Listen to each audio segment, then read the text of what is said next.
Okay. It is 11:31 on November 9th, Tuesday. I've just got back from a doctor's appointment. And that was something. The doctor's appointment was fine. We just talked about what's been happening recently. I learned I am now 112 pounds. Don't know how I feel about that. Good on one part, bad on another. So we'll see how this goes now. Yeah. So, got a bunch of stuff to talk about, and we'll start it off with the news. The news. We got a bunch of news. So, NXT will be having a pay-per-view on December 5th. People don't know, however, if it is going to be a takeover. I don't care really. I never really called the pay-per-views takeovers anyway. They just sort of became like NXT whatever. Like if they were in Brooklyn, to me it was NXT Brooklyn. Like I never called them takeovers. So they don't know if it's gonna be a takeover or not. I don't care. I'm just glad we're still getting an NXT pay-per-views because that was a big concern of mine was with this 2.0 thing, is Vince gonna still keep pay-per-views? But thankfully we are. So that's good at least. And it's a Sunday, sadly, but you know, at least we're still getting pay-per-views. AEW is gonna be doing a Saturday special.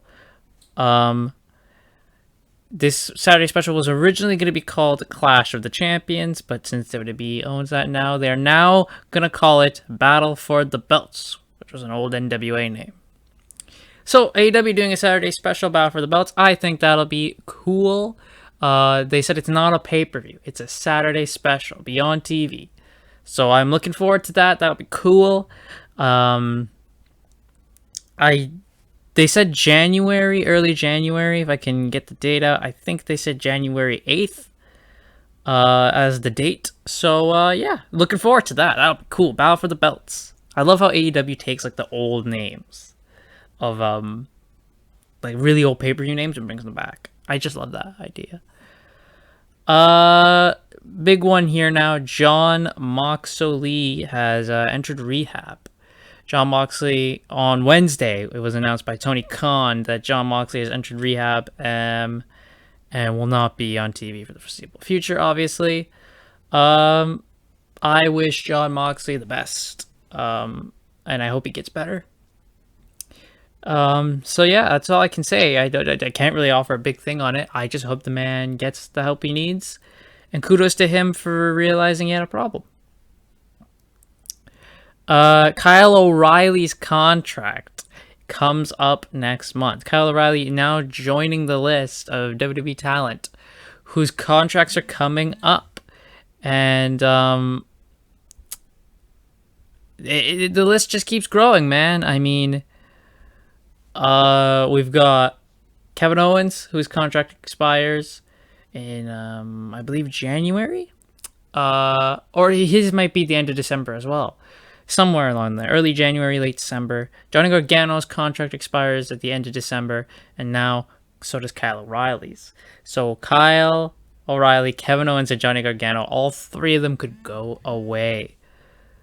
That is big for WWE, because those three guys rule wrestling-wise. They're awesome. I mean, I'm a huge Kevin Owens fan.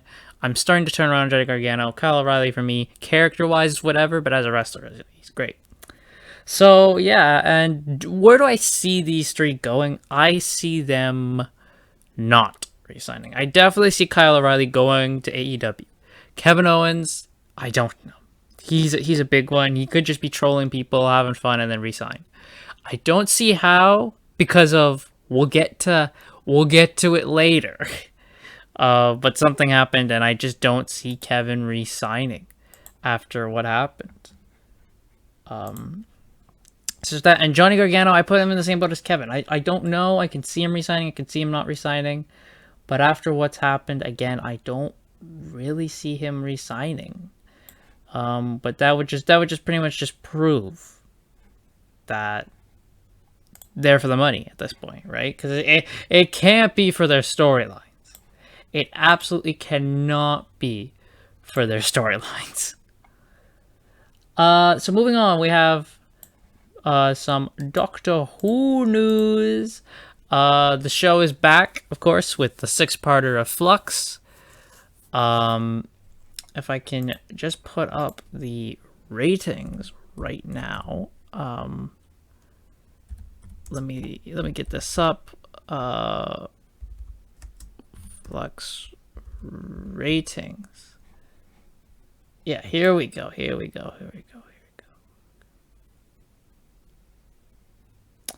Oh wait, I did this wrong. You have to actually put the name of the sub episode.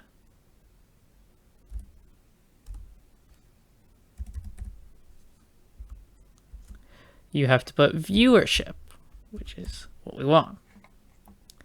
Okay. So, the first episode of Flux, which is how I see this, is like the old Hartnell stuff, where it was like the story would be called The Daleks, but not every episode was The Daleks Part 1, Part 2, Part 3. Every episode had its own name, but the story itself was The Daleks. That's how I see Flux. So the first one of Flux was the Halloween Apocalypse. Now, its overnight viewership, so the people who watched it immediately, was 4.43 million people watched it. And then after they took in the total amount of people who DVR'd it and all that, the rating rose to 5.79 million.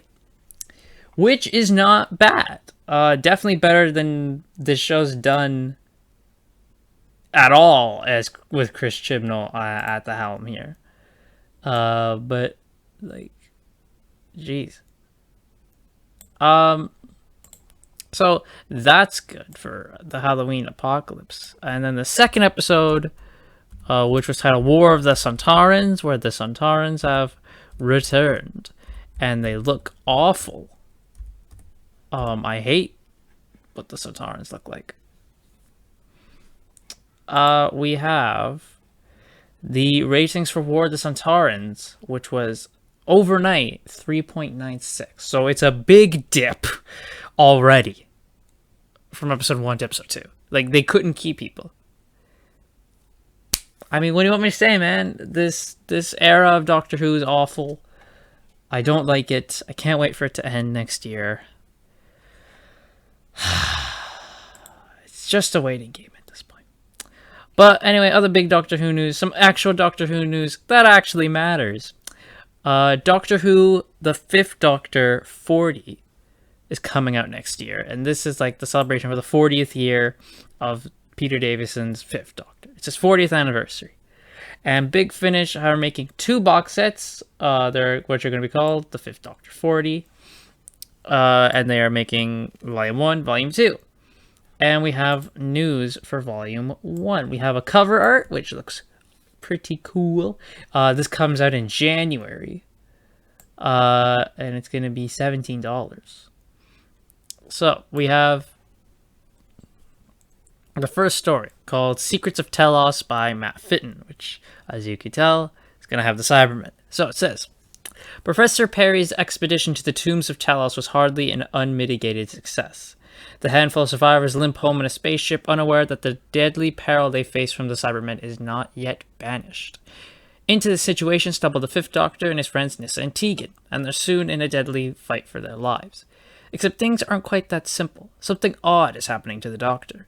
He's suddenly in a different part of his own timeline, inhabiting his future self, with no idea why or how this has happened. Who is bouncing him through time? And what could they possibly want? So from this story, I get the gist of the box set. Is gonna be... So from right here, we can tell this is gonna be like a kinda sequel to Tomb of the Cybermen. which I'm all for. Tomb of the Cybermen, great story. So getting a cool sequel, that's awesome. And with this as the Fifth Doctor, Nyssa and Tegan, we know where this will go in the timeline very easily.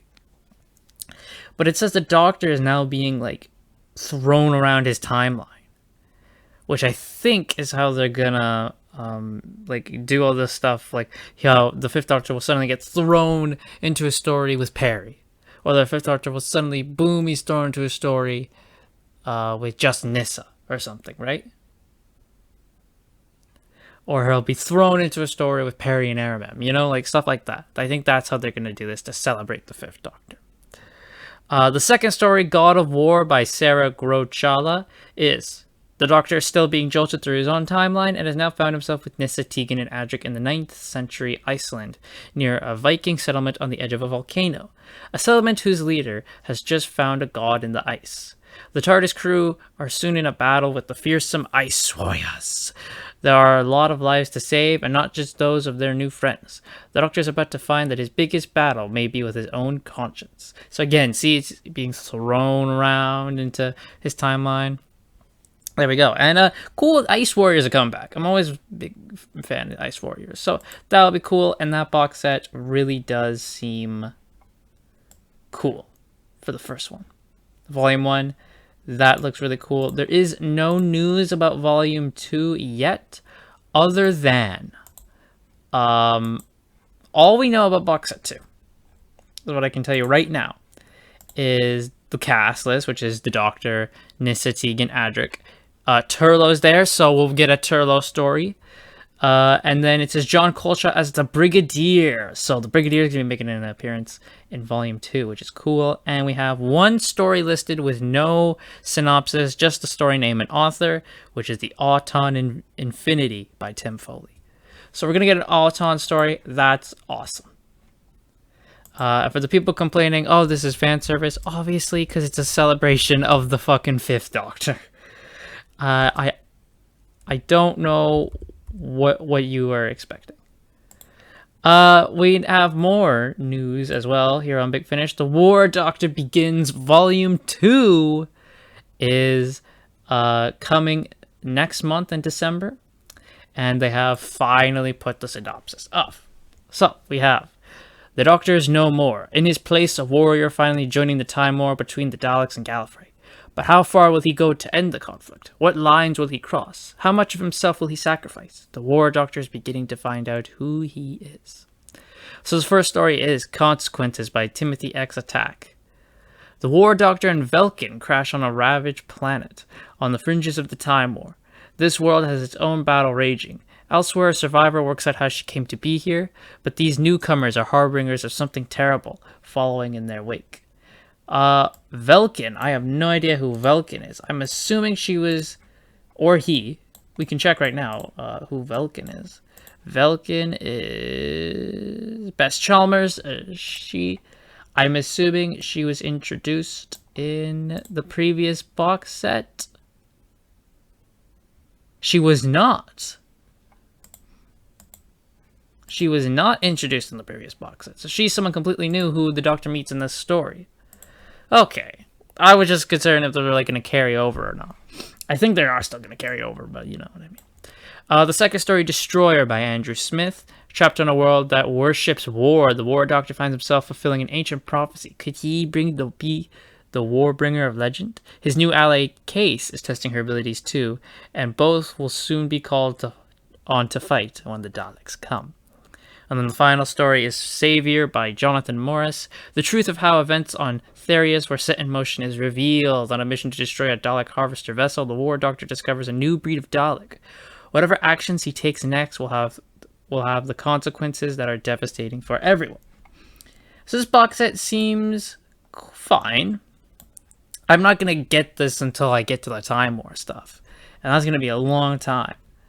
But the War Doctor stuff, Big Finish, I mean, I like that they're still continuing. You know, I'll say that. I love that they're still continuing. And they're just like, well, sadly we can't get John Hurt. We'll just get a younger John Hurt. So that box set comes out next month. The next one isn't until May 2022 with no details. So we're not going to get anything about Volume 3 for a very long time now, which is yeah, that's that. And then one final thing with Big Finish here is we have some new stuff for the next War Master set, Volume 7, which is called Self-Defense, and we'll see the War Master face the 10th Doctor. I am there for this set, bro. I am here for it, man. We don't know where this takes place for the War Master. For the 10th Doctor, obviously this is going to take place during that little gap in between where he's doing his solo adventures. Like near the end of his final season. So that's obviously where I think it is for the 10th Doctor. No idea where this takes place for the War Master. I would assume that this would definitely take place early on in the Time War stuff for him, though. Because then he deals with the 8th Doctor and all that, and like the big mist of it. I don't know. I don't know where I place it. Okay. But all we know is we have a cool image, a cool cover. And then we have the 4 stories, titles, no synopsis, just the titles and the author. So it says, the first story is called The Forest of Penitence by Lou Morgan, The Players by Una McCormack, Boundaries by Elizabeth Miles, and The Last Line by Lizzie Hopefully. And when you check the cast, all you get is the War Doctor, Derek Jacobi, the Doctor, David Tennant. They recorded this all on July 2nd last year, and it doesn't come out until June next year. God damn it, they're going to be sitting on this for how freaking long? Yeah, but that's all we got for Doctor Who. Big Finish to be more specific. And, yeah. That's all we got. So, moving on up. We have the other big news is WWE has released more talent. They released more talent Thursday afternoon. So, WWE on Thursday has released Frankie Monet, which I was like, whoa. They released Ember Moon. They released Grand Metalik and Lindsay Dorado, who those two have been asking for their releases for a long time, so it was good for them. They released Nia Jax, which that was a big shock to me. I was like, whoa. They released Harry Smith, who they just re-signed. They released Mia Yim, Eva Marie, B-Fab, Oni Lorcan, Scarlett Bordeaux, and then the two big ones for me were Karrion Kross and Keith Lee have all been released. They have also released Trey Baxter from NXT UK, Jeet Rama from NXT UK. He was also let go. There's some more people that list didn't cover. But they were NXT talent, mainly. But they're all gone. They're all gone. Goddamn, man. I don't know what to say. Just more talent that, like, WWE really don't care, man. They really don't care. You'd think with Raw being like a 4 or 5 hour show, you need talent, but not to WWE. They don't care. So there's that, man. I don't know what to say. All I can tell you is where I think these people will go. Keith Lee, AEW bound, man. He's AEW bound. Mia Yim probably will go AEW with him, I can see, or she'll go to WoW. Scarlett Bordeaux and Karrion Kross, I could definitely see them going back to Impact. Easily could see them going back to Impact. Ember Moon, she's going to WoW. Frankie Monet, she could go back to Impact instantly. I don't know where Trey Baxter will go. He's now Blake Christian again. He just said he's going to be announced for a GCW show. So he's already got bookings. He's ready. Nia Jax, I don't know. She and Eva Marie and B-Fab are the ones where I was not, like, sad. Because Nia Jax has just been awful for years, man. And she's injured so many people. I mean, it sucks that she's gone. I will say that again. She's fired. and she asked for a mental break, like extension, and then they fired her, which is beyond scummy. But I'm not gonna pretend that I'm like super sad. Same thing with BFAB. I didn't care about Hit Row. I hate Hit Row, so this doesn't hurt me. And then Eva Marie, who the fuck liked Eva Marie? Be honest with yourself. Who the fuck liked Eva Marie? And that's it, man. Oh boy, more releases. Isn't that great? So moving on now. I'm gonna talk about my birthday. I'm 18. Fuck. I'm 18 now. Woo. So we'll talk about what I got for my birthday. My birthday haul. I got Scarlet Nexus for the PlayStation 4, which I'm super excited to play. I got some Big Finish audios, of course. They were the Crooked Man with the Fourth Doctor, Destroy the Infinite with the Fourth Doctor. I got the Genesis Chamber from Philip Hinchcliffe Presents, The Helm of Awe, and The God of Phantom. So I now have every Philip Hinchcliffe Presents story. I got Out of Time 2 with 10th Doctor and 5th Doctor crossover. I got Technophobia, which was the first 10th Doctor Big Finish story. And I got a 9th Doctor short trip called Her Own Bootstraps. So that was my Big Finish birthday haul. And then I got a bunch of books from Sword Art Online. I mean, I got a bunch of novels of them now. If we were to take a look-see, where is it? So we take a look-see for the Sword Art books. I have two novels, and then novels 13 through 22. Those are the novels I have. And I got Progressive Volume 1 and 6. So I got a bunch of Sword Art books, man, for my birthday.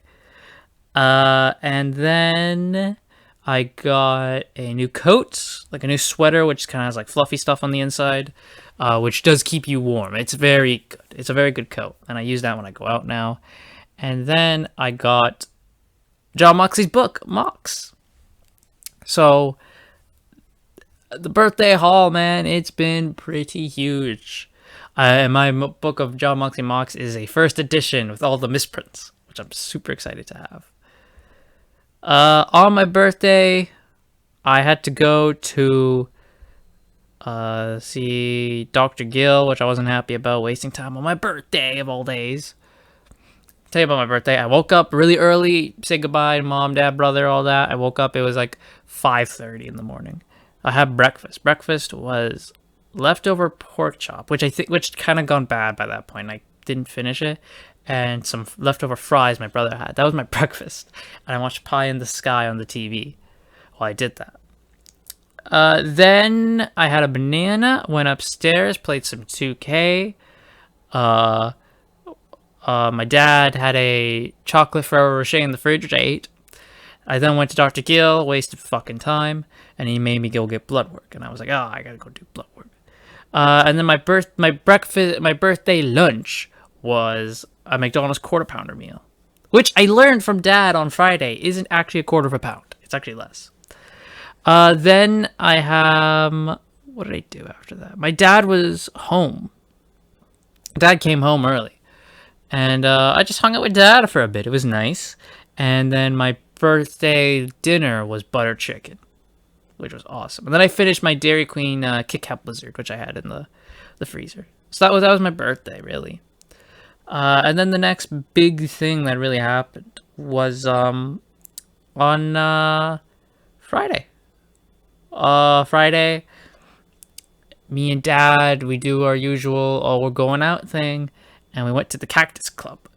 So I had to get to his work at like 11, and I just hung out in the car for an hour, because he gets off at 12, so I hung out in the car for an hour. I finished the Dorian Gray adaptation from Big Finish, which was really good.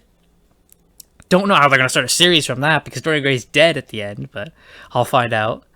We went to Cactus Club. We got the chicken. I got the chicken strips and fries. He got the bacon cheddar burger, which was like the size of his head. It was gigantic, bro. Oh my god, the bacon cheddar burger was freaking huge. So we had that. The chicken strips at Cactus Club are okay. And that was Friday. And then Saturday, mom and dad went to go see the Eternals. So me and Fernando hung out. Showed him the very first episode of Sword Art Online, and now he's already hooked on it. And he wants to go see the Progressive movie, which comes out next month. So talk to dad about that. We then watched Emperor's New Groove and Krog's New Groove, and that was that. Mom and dad came home. They brought home A&W for dinner, and that was that. And then Sunday, we all went out to Milestones near Thomas Mills, and we had breakfast. Mom went to go just look at clothes and stuff. Me and dad brought home South Street Burger for dinner later on in the night, and that was that. That was Sunday. That was weekend. And I guess we're talking about yesterday. Yesterday, dad and brother stayed home because dad wanted to use child illness because he had to talk on the phone with the doctor. So he kept my brother home, and I feel like I ate too much yesterday, and I feel really bad about that. So then today, where I went to the doctor's, and yeah, now I'm sitting here. And now, as I sit here, we're gonna end it here. So that's it. We're gonna end it here. I got nothing else to say, except that I will be hearing myself next week.